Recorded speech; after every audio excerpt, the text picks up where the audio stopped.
Welcome to What Matters to People, uncovering stories, trends, and connections that unlock greatness in brands.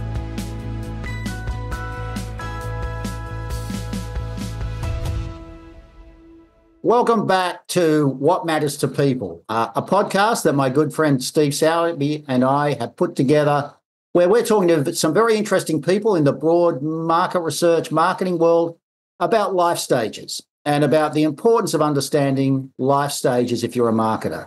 So we've tracked through so far what it's like to be young people, career builders or young adults trying to make their way in the world of careers.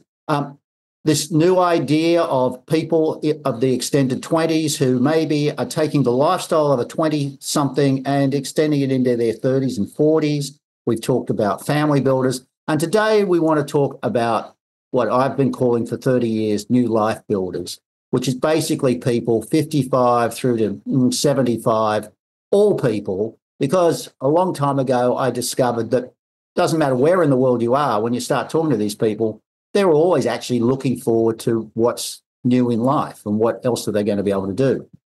So with that in mind, I thought it was great to get an old friend of mine from my Japan days, Dom Carter, to come on board. Dom has a great background in market research, but he's also been doing some really interesting things in AgeTech and thinking about the future of aging populations. So Dom, welcome. Thank you, Dave, and thank you, Steve, for having me on. Now, I'm particularly excited about this one, Dave and Dom, because obviously we're in that zone, if you like. We're definitely in that zone. This is the first life stage where we can relate really personally to this. And actually, I really think this is the life stage which is really glaringly obvious, to me at least, that this is a huge opportunity for brands and companies, because not only is the aging population growing across many, many countries as a proportion of the population, but we are becoming even more open and even more positive about the years that are left. And it's really exciting to hear a real expert talk about this, Dom.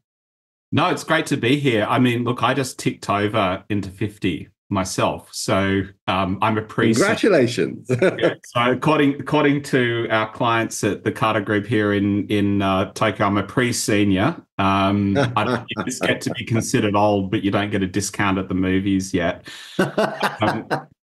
But, you know, in Japan, interestingly enough, you know, you may think 50 is old. And I remember when my dad turned 50 and I really thought that it was, you know, just downhill from there for him.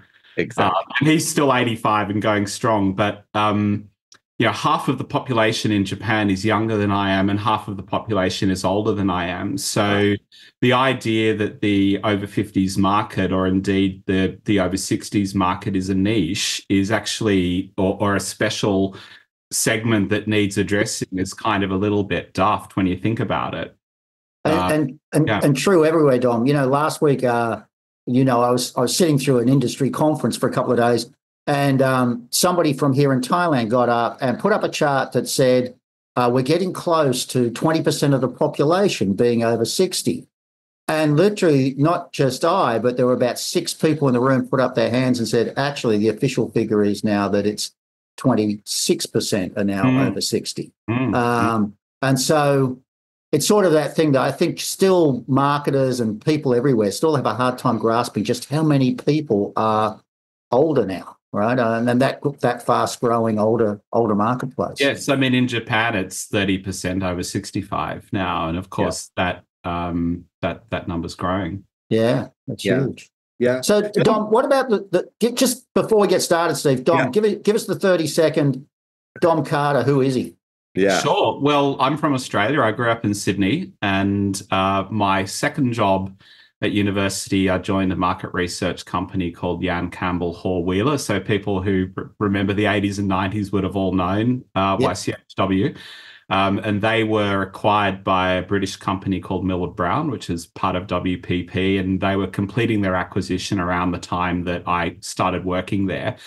Part of their ambition was to expand out into Asia, including Japan. So I put my hand up very early on I think it was probably about a year after I joined, and said, well, you know, I studied Japanese at uni.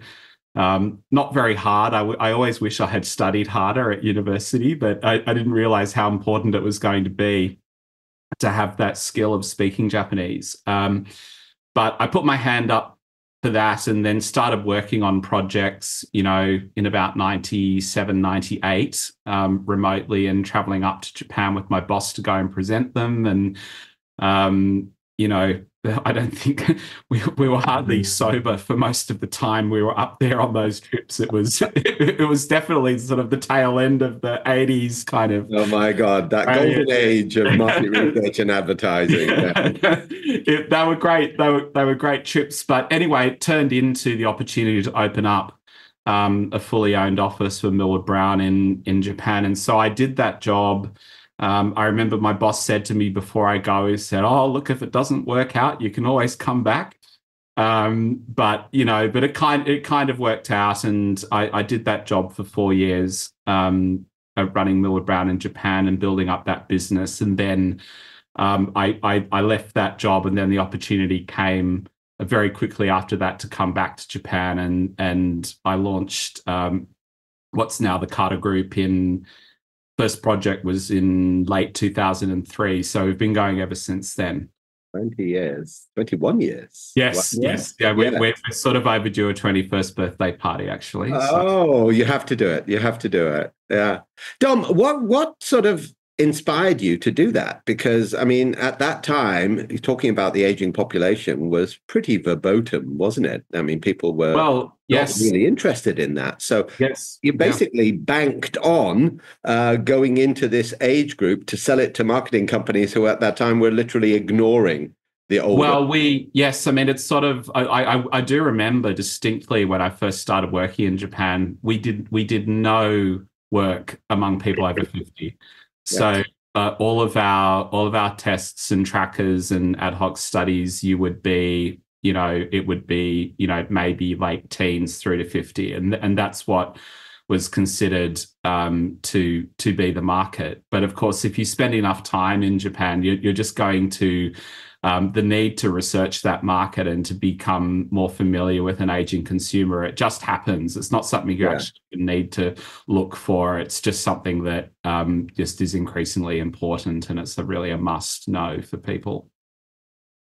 So you went, you and I arrived in Japan around the same time, around the end of 2003, permanently, and then, I know you had a very successful market research business with your then partner and stuff. And but then I found it really interesting because in the last, I don't know how many years it is now, but you sort of drifted not just into doing market research with the older population, but actually getting more and more interested and involved in AgeTech, new product development, services for the aged, etc. Just tell us a bit how that came about. Yeah, well, I mean, like I say, it's sort of you start to do more work in that area just because the demand is there.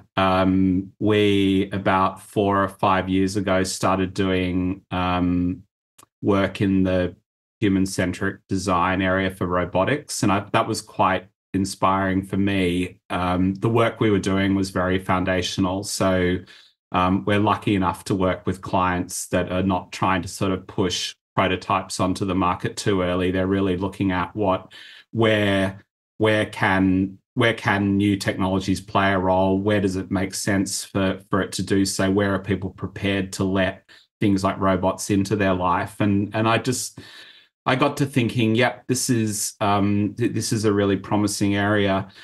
The other thing that you see a lot of is older users tend to be quite difficult to sell to sometimes, especially when it's something new. I mean, we do lose the ability to learn new things as we get older. It's just a fact. But there's also a lot of well-meaning solutions and ideas that are sort of put to aging adults, and they just don't find the traction that the people that are developing those products think that it will. The user is you really have to have a very good understanding of what their actual problems are, or their perceived problems. Like what we think are their problems, they may not perceive as problems. Yeah. And so the sort of extending beyond simply researching stuff for me is about making sure that we can actually be successful. So I have a bit of a bee in my bonnet about, seeing, good ideas not being executed well. And, I want to see stuff that can be genuinely value creating for aging adults to be properly, have the product properly honed and have the marketing of that properly done. And sometimes in life, if you want something done properly, you have to do it yourself. So that doesn't mean that we're not interested in working with partners, and we are, of course, but there is an element of really taking the bull by the horns on some of these projects and just making sure that we can get it done the right way. And to me, the right way is like basically working with users.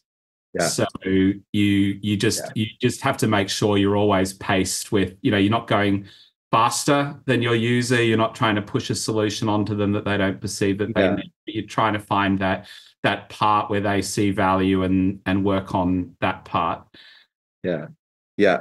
And it's funny, Japan is really one of those cultures that seems to sort of create these really crazy ideas. If we're looking at it from the West, there is, I think there's sort of books and books on the craziest Japanese inventions that have come and gone. But going back to this age group, ultimately, you said it's their attitude, the insights around them. So what have you found in terms of maybe some general attitudes to people in their, between their 55, 75, what we call the new life builders? What are some of these, really important insights that we need to keep in mind?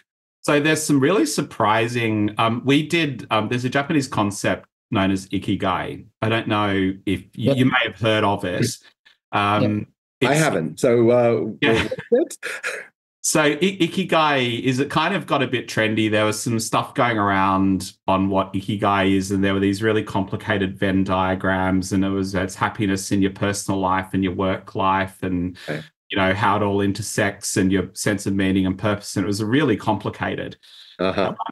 Whereas actually what ikigai is essentially your reason for getting up in the morning. It's what keeps you going. It's actually a very modest idea.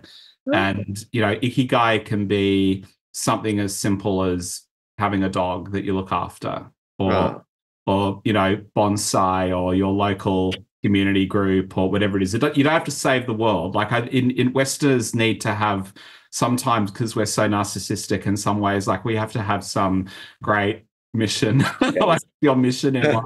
Our purpose in life is to make the world a happier place. Yes. Yeah. Difficult as an individual. Great. Yeah, great. You can do it. I think, but I think that there's more modesty around that idea of purpose in Japan. So ikigai is a very, it's almost like, it's a process. It's an everyday thing. It's not, there may not be a goal. We just kind of, we live our life, but we did a survey in 2022, which is the widest survey that we've ever done in the company. It was from 16 to 90.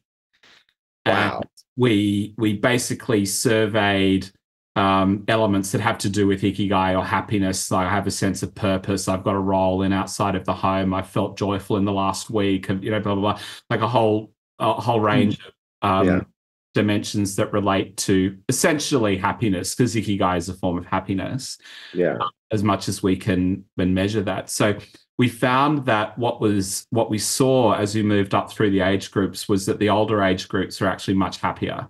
So 70s and the 80s were much happier, and the unhappiest age group were people in their 50s.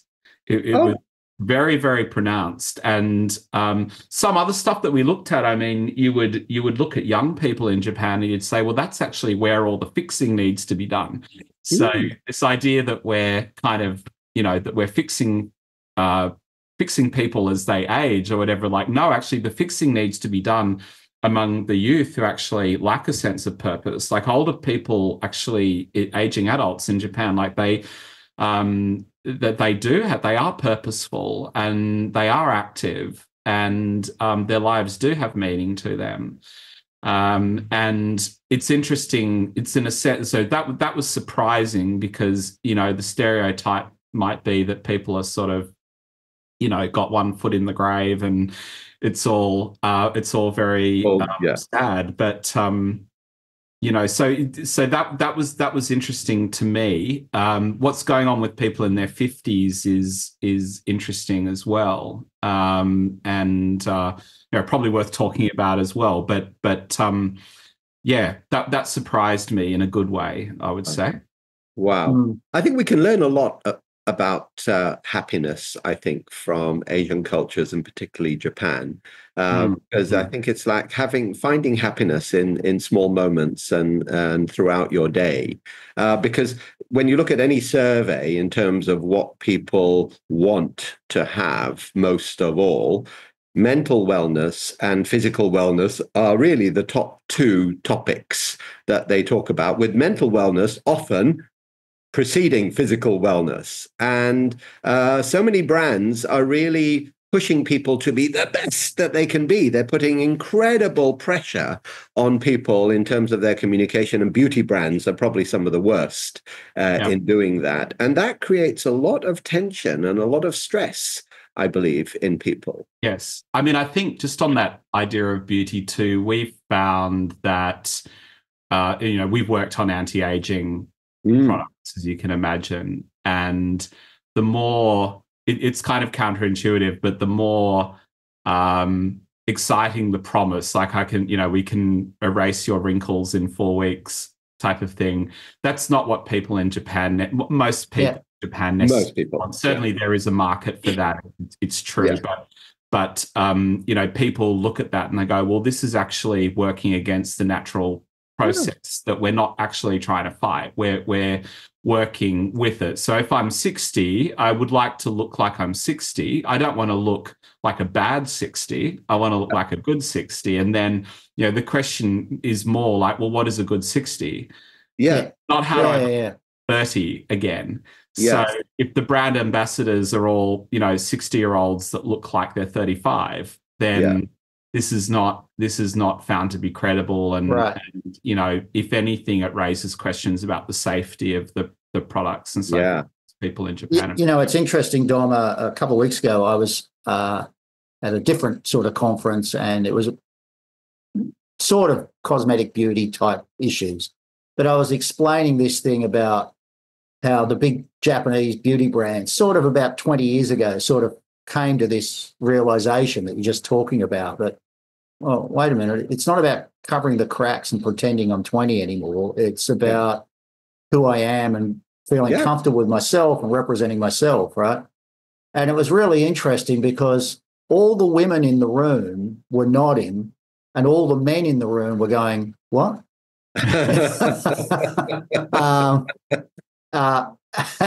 And it's sort of an interesting sort of twist. And then a bit of a story, but a couple of weeks ago, somebody I know in Australia put together, she got a whole lot of women in the broad sort of marketing world that were sort of, I think they were all sort of like 55 plus or 50 plus, but she put together a montage of them where they openly find with, here's my photo, I am 56 or I am 62, right? And she put this out there as part of a thing that she's doing about people trying to find jobs in that sort of like 50, 60 age group, and, that are biases and all that sort of stuff. The interesting thing was she got a great response to that, and then she's been trying to get men to do it, and she's found it incredibly hard to get men of that age group to do it, to admit to, this is Dom, I'm 50, this is Dave, I'm 68, much harder amongst men than women, right? Yes, in that 50s age group, men and women actually diverge very clearly in their objectives. I think in Japan, it's like very, very, I first noticed this 10 or more years ago when we're just doing work where we're covering different age groups, and then we got to the 50s women, and we're like, it's like party time. Yeah. It's like, what's going on here? It's right.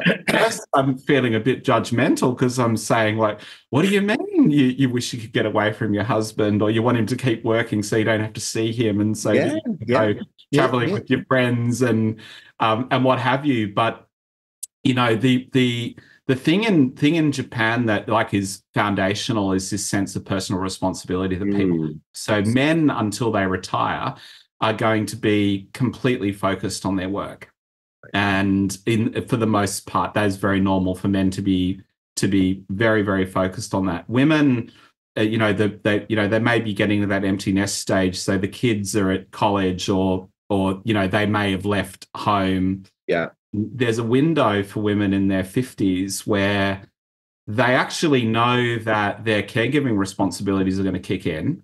Yeah. At some unknown, whether it's their husband further down the track, but it could be their mother-in-law, it could be the in-laws, or it could be their own parents. And it's very common actually to have, it sounds extreme, but we've got people that we've interviewed who are in their 70s who are caregiving for their parents in their 90s and stuff. So so that responsibility can actually last a very long time. So there's this window for women from about their mid-50s on where almost they know if they don't do everything that they want to do now, they're going to get trapped again. They may not be able to do it. And hubby's still focused on his work, so he's okay. So his crisis is going to come when he retires. But actually, about a third of people who are past retirement age in Japan are still working. So that existential problem for men can be solved by them just never retiring, as much as possible. But I think the 50s is when women question more like, okay, what's life going to be like? How do how can I have fun? But I suspect looming, you have this idea that yes, this is not going to last because responsibilities can kick in, and these are very unavoidable responsibilities. You cannot get out of them.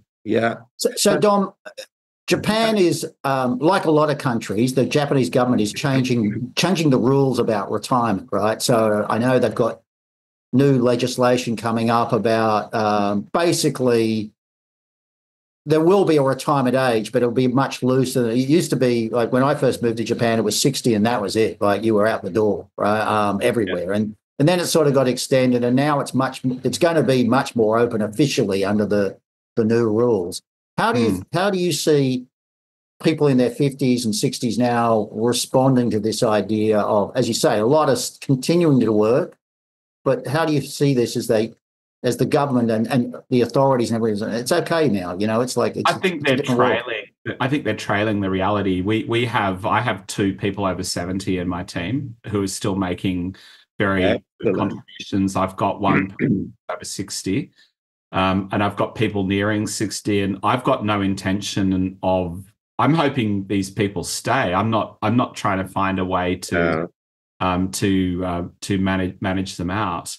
But when we made our working rules, and I would say this would be 15 years ago, because we had some quite complicated operations where we had to manage people's hours and entitlements and so forth. So we went through that process of creating our own rules and lodging with the government. We even in our own company's rules, we can't offer full-time employment to people over the age of 60. Now, obviously, we need to change. We are employing people over the age of 60, but that was completely normal. It was like you would, and a lot of companies are happy to keep employees on after that age, but they may put them on half pay.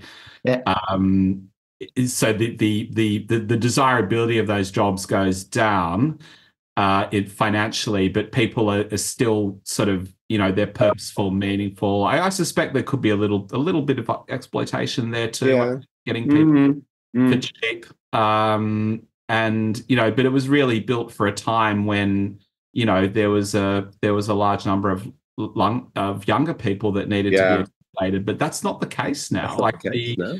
The Japan, you've got the baby boomers are a big generation. The children of the baby boomers, so the Dunkai, the baby boomers, the baby Dunkai are the children of the baby boomers. And 50 is the most, pretty much 50, 51 is the most common age in Japan.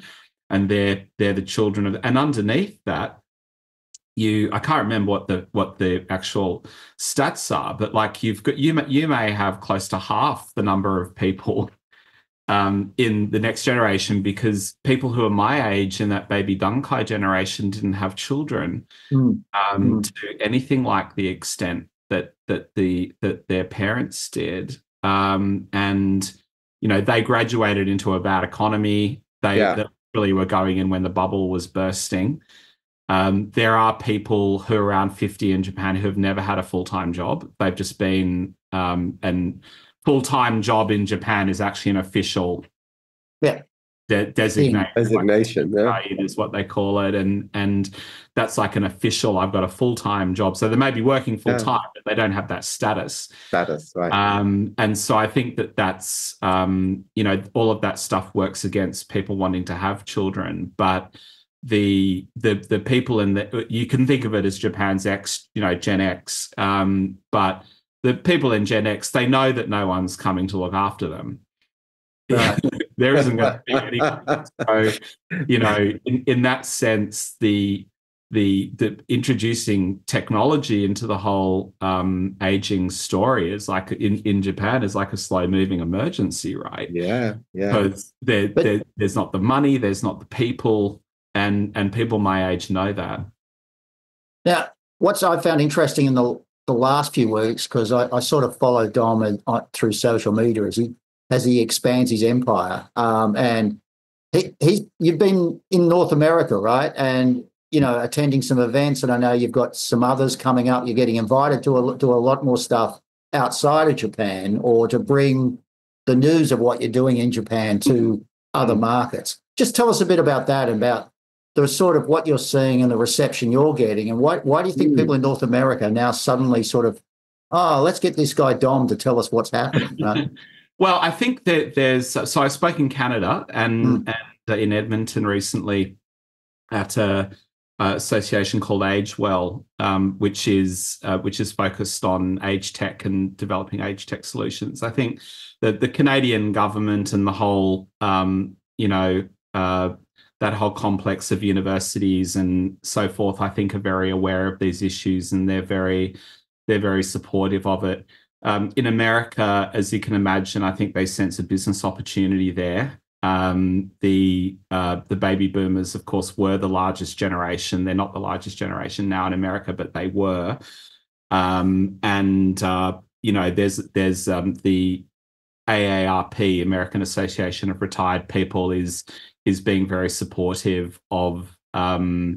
They have sponsored a project called the AgeTech Collaborative, and so they're involved in it somehow that way, and I think that's very positive. So the issue of AG and AgeTech, I think, is getting on people's radars. In the past couple of years, I've really seen in the past 3 years that's really grown, and you have investors in North America, of course, who are keen on getting into that space as well. Cool. Dom, we do a lot of work in the healthcare industry, and we're connected very strongly with many of the companies in that industry. What kind of insights have you sort of seen when it comes to healthcare? Or increasingly, we now start to refer to self-care, which is taking that responsibility for your own healthcare and not relying on government and doctors always. Yes. In Japan, that's common sense. So there's this concept called pinpin korori in Japan, and pinpin korori is basically you just live fully until you die one day. So it's live long, die short. I love it. And so and I found a very interesting article on Pin Korori because I find it fascinating as a concept. I think that our initiative in aging and age tech is called Living Best, and the ethos of Living Best is, yes, that you have quality of life for as long as possible. And Pin Korori idea is like, rather than sort of go down and have a long sort of downswing, Yeah. where things start falling off and you end up bedridden, and you basically you live life to the full and then you die. So when I think of Queen Elizabeth and I look at her, I go, wow, like that's no, not everyone has access to the same, support that she did. But I mean, didn't she meet the new Prime Minister the day before she just the day before? Yes, exactly. So she calls in sick and then she's dead in the afternoon. And that's pretty much the ideal in Japan. So you'll see people in like ramen shops and, Chinese food shops and whatever, and they can be in their 80s and they're still in the kitchen, with the fry pan and the flames and, all the boiling water for the ramen, and people just basically, they just keep going. And things like eating healthily and it is just common sense. Like Japanese traditional food is healthy. Of its nature. Now, what's going to happen with younger people, because they don't eat quite as healthily, the younger generations, as people who are in their 70s and 80s now. But nevertheless, that idea that we're not a burden to anybody is really, really fundamental in Japanese culture. So maintaining your wellness is actually connected to your social responsibility, not to be burdensome to your family. And I think this idea that the government's not going to be looking after you as well, I think is probably, it's shocking in a way, but again, it's something that's sort of, it's not causing any huge rebellions, right? Because, people are looking after themselves anyway. So health is, I think we have a limited lifespan anyway, just until the scientists can work out how to expand that. So, maybe 85, 90 is the most we can expect, but you don't have to live with pain and illness. And, or put it this way, if we can, as much as possible, if we can put in support so that that's not how it is for people, then I think that's what Living Best should be doing. That starts in your 50s. You're thinking about different things in your 50s than your 60s to your 70s, 80s, what have you. But, you sort of do have to start early a bit. Yeah. No, people are just waking up to that, because everyone in the West was very much about lifespan. Oh, I need to, live until I'm 80, 85, and you see that. But then when you look at the numbers, the last 10 years in the West are unhealthy life. And so it's not about lifespan, increasing the lifespan, but increasing the healthy lifespan of your life. And I love that concept. I think Japanese tell us how to, there's a really great example from Japan in how to live and how to be old. Like, how does, I don't know if I'm even allowed to use that word old. I've been picked up on that, but hey, when you're in your 80s, maybe you're old, it's okay. But how do you live? So this idea of, eating healthy, being healthy, but this concept of ikigai, I think, is very useful, because, we can have this idea in the West where people maybe become a little bit purposeless as they age. So they're like, what am I here for anymore?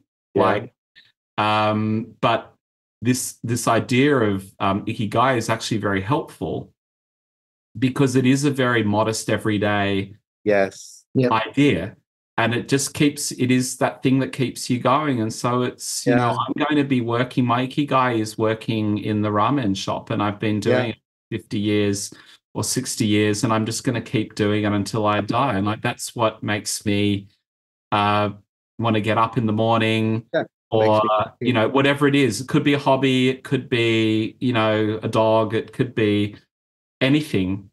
Yeah, gives you that motivation to wake up and be like participating in life at some level. So people have purpose. That's, I think, very important to living a good life.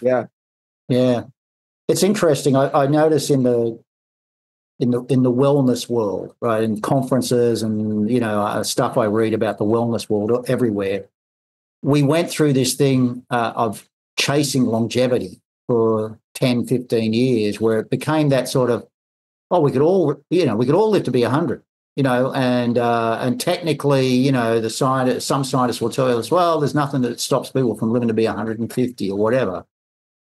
But then what's interesting in the last couple of years has been the rise of what some people are calling the longevity conundrum, which is, should you be focused on making it to 99, or should you be more focused on just enjoying whatever time you got left, right? And I think that's what you're talking about is in Japan, it's sort of embedded in society, or maybe in Western society, we're having to come to that realization that, just getting to 100 itself is not that big a deal, or shouldn't be that big a deal in itself. It should be more the quality of what you're doing, or just enjoying life,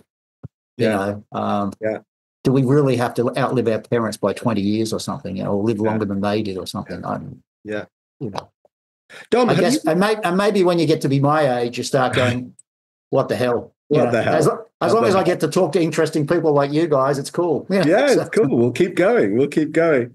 Dom, have you seen any brands who've really adopted this ikigai philosophy into their communication, obviously you're working on this with your AgeTech ones, but in other categories, have you seen, or are there any good examples of people who've really embraced this? I think, ikigai is like some of these concepts that we talk about in Japanese culture, like there's just such embedded common sense that most people may not think to actually, work on it. But I think it's more the sort of brands that are able to look at the whole life of the person, like rather than just the occasion that they're or the specific need that they're selling to, or that occasion, or and as you know, it can be very hard to get marketers to think outside of that, because there may be, that's risky.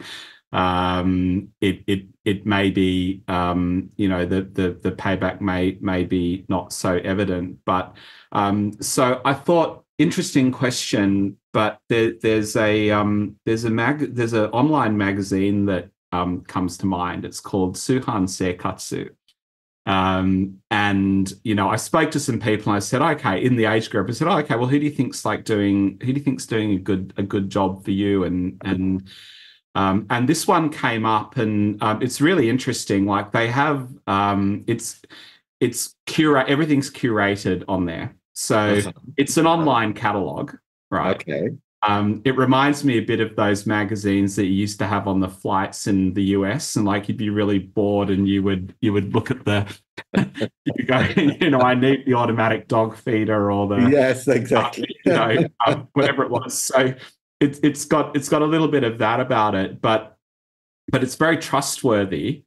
So everything's curated out. So if they're going to, if they are going to put a cordless pressure washer on there, you can be sure that they've tried it out, and and this is a good thing. But there's also a lot of content on there that's very appropriate to people in the age group as well. So they have lots of good magazine content, and talking about issues like caregiving, for example. Because people in that age group, they're starting to come against that, just sort of general lifestyle kind of stuff as well. So they're doing a good job of not being too aggressive, just being sort of being helpful, understanding what people in those age groups are interested in and what they're going through. Yeah. And then putting, presenting product to them that, has some integrity to it, and really resonates, because trust is everything in Japan. So it's like I remember the Clinton campaign where they say it's the economy stupid. I think it was James Carville that said that, but it was in Japan, it's the trust stupid. It's like, so it's trust. You really need to, you just really need to work on getting people's trust. People, once you get above a certain age, they have very, very good BS detectors. Yes. And, when someone reaches a certain age, I think pretty much they can say they've seen it all before. Yes. So it's kind of like you couldn't really, it would be hard for you to put something in front of them that they think that they haven't seen before. Yeah. So the right way to play it is to basically, take that approach. It's a modest approach. It's a trust-driven approach. Yeah. It's an empathetic approach. It's an understanding of what they're going through. And, I think that the untapped opportunity is more of a community element to that as well, where you can start to be connecting people who have similar interests and issues and so forth. And I think if there are smart brands out there, they may want to think about that. Brilliant. Right. Steve, what's our last question we always ask everybody? Well, we always ask, because we want sort of to summarize this. What would be the top 3 tips that you would give marketers around the world? So this not only in Japan, but around the world, when they're engaging with this life stage of new life builders. What would you assume? Nothing, right? So this, and of course we have to say this, it doesn't matter what the age group is. When we're working with people who want to come and sell their product in the market in Japan, we say, like, you have to relearn a whole lot of stuff. Now, I think there's a good parallel between looking at age groups and looking at culture as well, because the culture of the culture of someone who's in their 60s and what their idea of common sense is. So I always come back to this idea of common sense in culture. That's literally a large part of what it is. Someone in their 20s and 30s just is not going to be able, you're just not going to be able to intuit that. So you have to spend time with people, and it's not just getting them in some sterile office and sitting them around a table and asking them what brands of, skincare they can think of. It's basically, you have to spend time with people and sort of understand where they're coming from, and like what's in a sense, what's the culture of that age group, and look at it that way. And you should be nervous going into, if you have no knowledge of it, you should be as nervous going into the aging segments as you would be if you're going into a country that you've never been to. You have to approach it with some humility. I guess the second bit would be, think about their whole life. Like, don't just think about just don't think about that actual need or that occasion. And I think that first thing about knowing them really well helps you to understand why something that makes sense in the context of a usage occasion or whatever is getting rejected. There's a whole reason why, people are or are not going to cooperate with you as you hoped as they age, because it is harder to sell to aging people. There's no doubt about that. So you need to know them very well. And then the last thing is just don't BS them, right? Yeah. Okay. Because people, I tell you, people have seen it all before, and I know if. And I this is not, honestly speaking, not just restricted to aging people, but I know from watching endless qualitative research sessions like focus groups and depth interviews in my career, that when people can work out what you're trying to do with them, they don't want it. So this idea that you can go in and overwhelm people with logic or whatever it is, I think that doesn't work, and it doesn't work with Japanese people a lot of the time, but it definitely doesn't work when they're aging. So I think coming in, again, from a very humble point of view, and being genuinely interested in wanting to work with people and help them with the things that they're working on and the things that they're struggling with, and that's about not being so selfish, maybe. But we all get that perspective as we get older. We do start to think about that. So great tips, Dom. I'm now waiting for the Dom Carter registered BS factor. The BS scale. Scale, yeah. We have a research technique for that. No. Yes. No. Agree. No, thank you, Don. Dom, that's really, really excellent. Yeah, that's excellent, mate. Thanks very much. Yeah, thank you for having me. Yeah, no, it's been great. It's always good talking to you. This is Dave McCoggin. That's Steve Sowerby. We believe what matters to people is the most important thing in marketing, and can't wait for our next session. And Dom, thanks again, mate. Well, you're welcome. It's been a fun hour. Cheers. All right. Cheers, Dom. Bye-bye. Thank you for listening to What Matters to People. Subscribe, share, and join the conversation. Until next time.